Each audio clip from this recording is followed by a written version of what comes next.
Hello दोस्तों, आज हम एक ऐसी कहानी में गोता लगा रहे हैं जो परेशान करने वाली और सोचने पर मजबूर करने वाली है।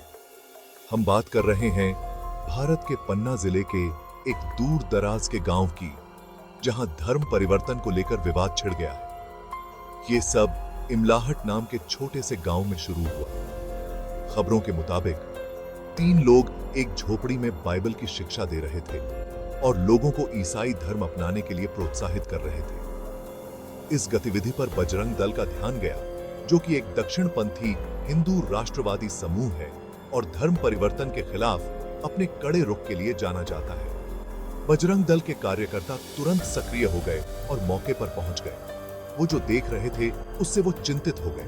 गांव वाले, जिनमें ज्यादातर हिंदू समुदाय के लोग थे, बाइबल की शिक्षाओं के माध्यम से ईसाई धर्म अपनाने के लिए प्रेरित किए जा रहे थे। इसी वजह से उन्होंने तुरंत स्थानीय पुलिस को बुलाया। जब पुलिस पहुंची तो उन्होंने राम सिंह लोधा, करण सिंह लोधा और बीटा लोधा नाम के 3 लोगों को हिरासत में ले लिया। बजरंग दल के सदस्यों द्वारा एक आधिकारिक शिकायत दर्ज की गई और धर्मपुर पुलिस स्टेशन में कई धाराओं के तहत मामला दर्ज किया गया।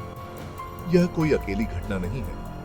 पन्ना जिले में पहले भी ऐसे मामले देखे गए हैं जहां धर्म परिवर्तन ने तनाव और संघर्ष को जन्म दिया है। लेकिन चलिए थोड़ा और गहराई में चलते हैं। यहां व्यापक संदर्भ विभिन्न भारतीय राज्यों, जिनमें कर्नाटक भी शामिल है, के विवादास्पद धर्म विरोधी कानून हैं, जिनका उद्देश्य जबरन धर्म परिवर्तन को रोकना है। इन कानूनों की अक्सर ठोस सबूतों के बजाय आरोपों पर आधारित होने के लिए आलोचना की जाती है। इन कानूनों के लागू होने के साथ ही अल्पसंख्यक समुदायों, विशेष रूप से ईसाइयों के खिलाफ हिंसा में वृद्धि देखी गई है।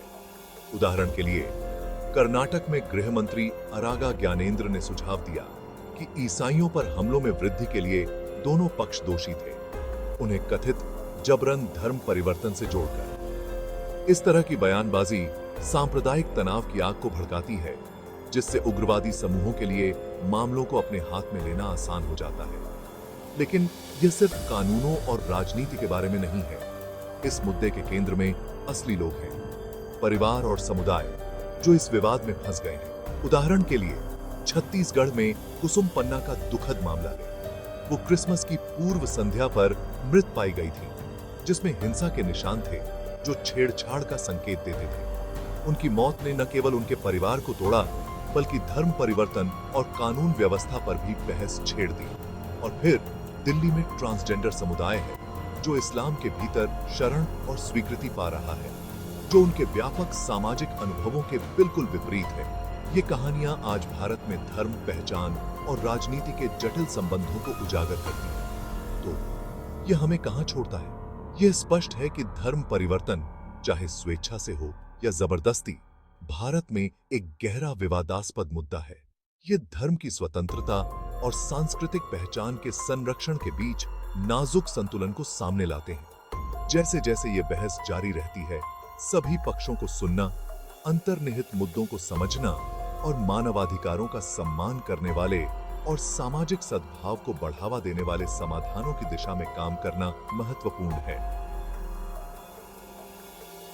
देखने के लिए शुक्रिया। अगर आपको यह वीडियो जानकारीपूर्ण लगा हो तो लाइक, सब्सक्राइब और बेल आइकन को जरूर दबाएं, ताकि आपको और भी महत्वपूर्ण कहानियों के बारे में पता चल सके। अगली बार मिलते हैं।